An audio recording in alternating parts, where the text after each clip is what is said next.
জয় জয় আদ্যা শক্তি মহামায়া আদি পরাশক্তি জয়। জয় মা জয় মা জয় মা। নমস্কার, আমি শ্রী শ্রী তান্ত্রিক ভার্গব আনন্দ তীর্থনাথ মহারাজ। আশা করি আমার ইউটিউব চ্যানেলের সকল সদস্য ভালো আছে। আমি মা আদ্যা শক্তি মহামায়ের কৃপায় ভালো আছি। আমি দীর্ঘদিন আপনাদের সান্নিধ্যে আসতে পারি না, আমি সময় দিতে পারি না বিশেষ কিছু কারণে। কম বেশি আপনারা সকলে জানেন, ঝিনাইদহ জেলার শ্রী শ্রী জটাইখালী মহাশ্মশান আমার আশ্রম।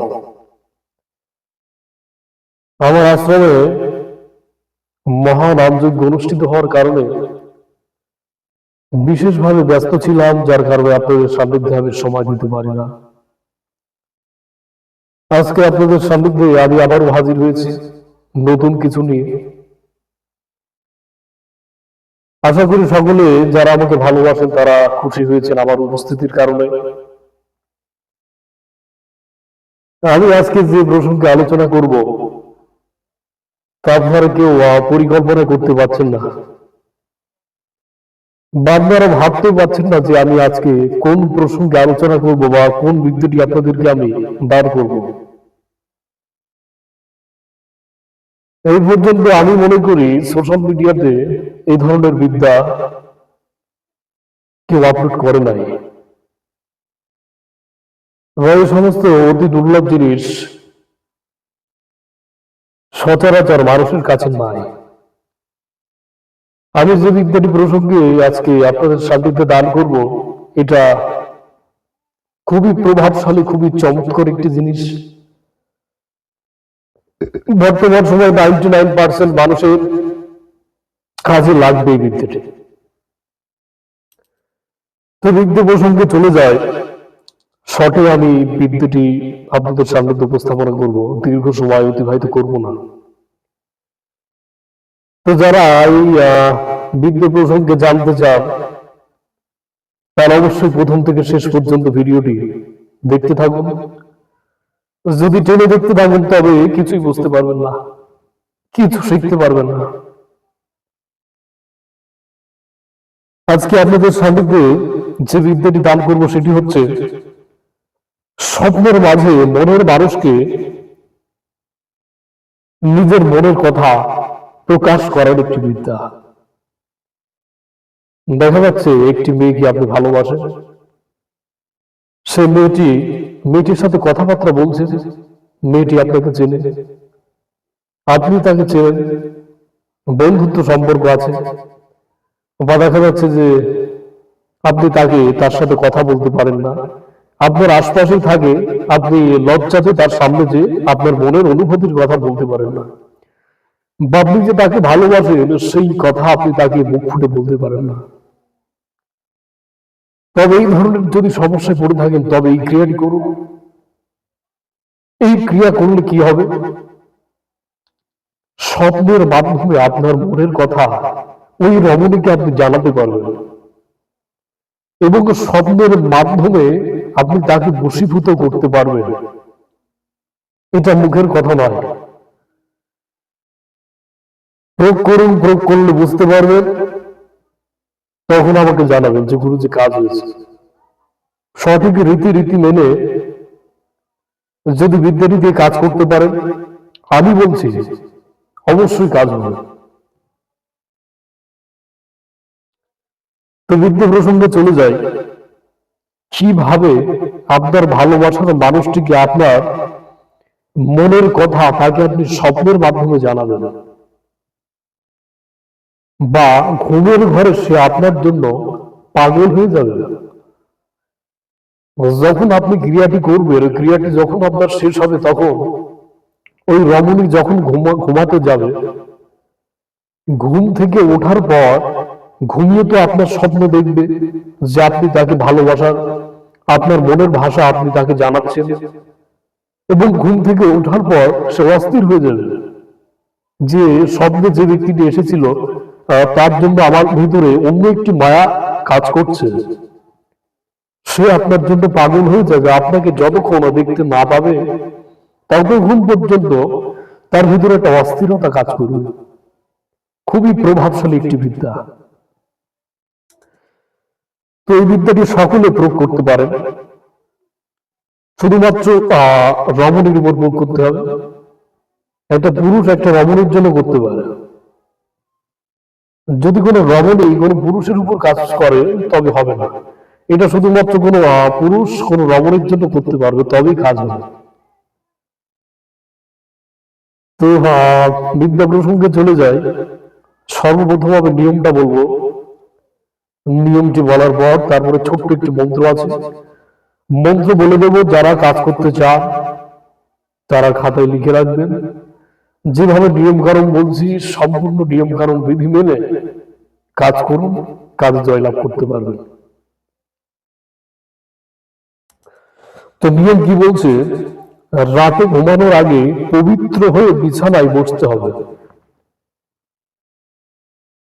তো এমন একটি রুমে কাজটি করতে হবে, যে রুমে আপনি থাকেন ওই রুমে অন্য কেউ থাকলে হবে না, একাকিত্ব ভাবে আপনাকে থাকতে হবে। এই বিদ্যাটি দিয়ে যে কোনো ধর্মের মানুষ কাজ করতে পারে। আমার অনুমতি দেয়া থাকলো আপনি যাকে বিয়ে করতে চান, মনের কথা প্রকাশ করতে পারছেন না, তার জন্যই ক্রিয়াটি করুন। আমার অনুমতি থাকলো কুমতলব নিয়ে, মনের নোংরামি নিয়ে দয়া করে এই ধরনের কাজকর্ম করবেন না। কারণ আমি চাই জগতের মঙ্গল হোক, পৃথিবীর সকল মানুষ শান্তিতে থাক, সঠিক পথে চালিত হোক। আমি চাই না যে কোনো মানুষ ভুল পথে পরিচালিত হয়। যাই হোক, আমি বিদ্যা প্রসঙ্গে চলে যাই। এই ক্রিয়াটি করতে হবে সর্বপ্রথম অমাবস্যার একটি দিন বেছে নিতে হবে আপনাকে। সেই অমাবস্যার দিন মাছ মাংস খাওয়া যাবে না, আমিষ খাদ্য বর্জন করতে হবে। আমিষ খাদ্য বর্জন করে পরিষ্কার কাপড় চোপড় পরিধান করতে হবে। ঠিক রাত 12টার সময় আপনার শোয়ার ঘরে যাবেন, বিছানাটা পরিষ্কার করে নেবেন, বিছানার চাদর টাদর পরিষ্কার, কাপড় চোপড় বেঁধে নেবেন, পরিষ্কার একটু বস্ত্র পরিধান করবেন। ঘরের ভিতর ধূপকাঠি মোমবাতি জ্বেলে নেবেন। জেলে নিয়ে পূর্ব দিকে বা উত্তর দিকে মুখ করে বসবেন এবং যাকে আপনি আপনার মনের কথা জানাতে চান স্বপ্নের মাধ্যমে, সেই রমণের একটি ছবি লাগবে। সেই রমণের একটি ছবি আপনার সামনে রাখবেন। সেই রমণীর ছবি সামনে রাখবেন, রেখে যে মন্ত্রটি আপনাদের সামনে দান করতে চলেছি, এই মন্ত্র চোখ বন্ধ করে তার রূপ মনে মনে চিন্তা করে হাতের কর গুনে 108 বার এই মন্ত্রটি জপ করতে হবে। জপ করলেন, জপ করার পরে, এবং আরেকটা কথা বলে রাখি, জপ করার আগে ছবিতে এই মন্ত্রটা লিখতে হবে। ছবির পেছন পাটে 7টি ছবি বাঁধিয়ে রাখবেন, বের করে রাখবেন। পরপর 7 দিন এই ক্রিয়াটি করতে হবে।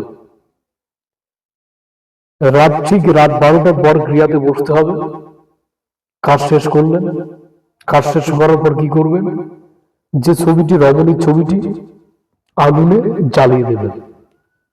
কাজ শেষ। আপনি যখন কর্মটি করছেন, ওই রমণী ওই মুহূর্তে যদি ঘুমন্ত অবস্থায় থাকে, তবে সে স্বপ্নে দেখতে পাবে আপনার স্বরূপ। আপনি যে মনে মনে যে চিন্তাটা করছেন, সেই মনের ভাষাটা সেই রমণী প্রত্যক্ষভাবে শুনতে পাবে, দেখতে পাবে, এবং আপনার প্রতি আকৃষ্ট হবে, আকর্ষণ সৃষ্টি হবে, একটা সম্মোহন ভাব হবে, চৌম্বক এবং লোহার মতো। একই প্রকার ভাবে অমাবস্যা থেকে শুরু করে সপ্তমী তিথি পর্যন্ত একই সময়, ঠিক একই সময় এই ক্রিয়াটি করুন। ক্রিয়াটি করলে বুঝতে পারবেন আসলে কর্ম কাকে বলে। বা তন্ত্রের প্রভাব কাকে বলে, মন্ত্রের প্রভাব কাকে বলে। আশা করি আমার কথা সকলে বুঝতে পেরেছেন। যখন কাজটি শেষ হয়ে যাবে আপনার, তখন ঘুম ভাঙলে তার ভিতর অস্থিরতা কাজ করবে, যতক্ষণ পর্যন্ত আপনার সান্নিধ্যে না আসতে পারছে, যতক্ষণ পর্যন্ত আপনার স্বরূপ না পাচ্ছে, না আপনার সান্নিধ্যে আসতে পারছে, ততক্ষণ পর্যন্ত ওই রমণী ওর ভিতরে একটা অস্থিরতা কাজ করবে। খুবই কার্যকরী জিনিস, প্রয়োগ করুন, অবশ্যই ফল পাবেন। তো সকলে মন্ত্র বলি, মন্ত্রটি আমি স্ক্রিনে দিব না, ডেসক্রিপশন করব না। যারা ক্রিয়েট করতে চান আমি মুখে বলবো, আপনারা ডায়েরিতে লিখে রাখবেন। দরকারে বারংবার আমার মন্ত্রটি শোনেন, আমি কয়েকবার মন্ত্র বলছি, শুনে ভালো করে ডায়েরিতে লিখে রাখবেন। মন্ত্র বলছে, ওমকা মাত্র কামসে সুপ্রি দুঃখিনী লাখনি আমলিং উইতেল করোহার বাঘ মিনর। এইটুকু হচ্ছে মন্ত্র। বোঝার সুবিধার্থে আবারও বলছি, ওমকা মাত্র কাশমে, আবার বলছি, ওমকা মাত্র কামসে সুপ্রি দুঃখিনী লাখরি তামলিং উইতেল করোহার বাঘ মিনর। আশা করি আমার কথা বুঝতে পারছেন সকলে। শেষবারের মতো আবারও আমি বলছি, ওমকা মাত্র কামসে সুপ্রি দুঃখিনী লাখরি তামলিং উইতেল করোহার বাঘ মিনর। আশা করি আমার কথা সকল বুঝতে পেরেছেন। এই বিদ্যাটি প্রয়োগ করার আগে কিছু ব্যাপার আছে, যেমন দেখা যাচ্ছে আপনি যার উপর প্রয়োগ করছেন তার শরীর যদি কোনো তাবিজ কবজ থাকে তবে কিন্তু কাজ হবে না, তার বাড়ি যদি বন্ধন থাকে তবে কিন্তু কাজ হবে না, তার যদি গ্রহ সংক্রান্ত কোনো সমস্যা থেকে থাকে তবে কিন্তু কাজ হবে না। কি করতে হবে? অবশ্যই তার শরীরের সর্ববন্ধন কাটিয়ে নিতে হবে, কাটিয়ে নিয়ে তবে এই বিদ্যা প্রয়োগ করলে কাজ হবে। আর যদি এ সমস্ত কোনো সমস্যা না থাকে তবে এই বিদ্যা প্রয়োগ করলে সাথে সাথে কাজ হয়ে যাবে। যে নিয়ম বললাম, যে বিধি বললাম, 7 দিনে একই প্রকার ভাবে ক্রিয়াটি করে যান। এর 7 দিনের ভিতরে কোনো প্রকার ভাবে আমিষ জাতীয় খাবার খাওয়া চলবে না। আশা করি আমার কথা সকলে বুঝতে পেরেছেন। যদি আমার চ্যানেলটি ভালো লেগে থাকে অবশ্যই আপনারা আমার চ্যানেলটিকে সাবস্ক্রাইব করবেন, পাশে থাকবেন। জয় মা, জয় মা, জয় মা। বাইর নাম করে ভিডিওটি সম্পন্ন করছি। আবারও নতুন একটি বিদ্যা নিয়ে আপনাদের সান্নিধ্যে হাজির হবো। জয় মা, জয় মা। জগতের মঙ্গল সাধন কর্মা।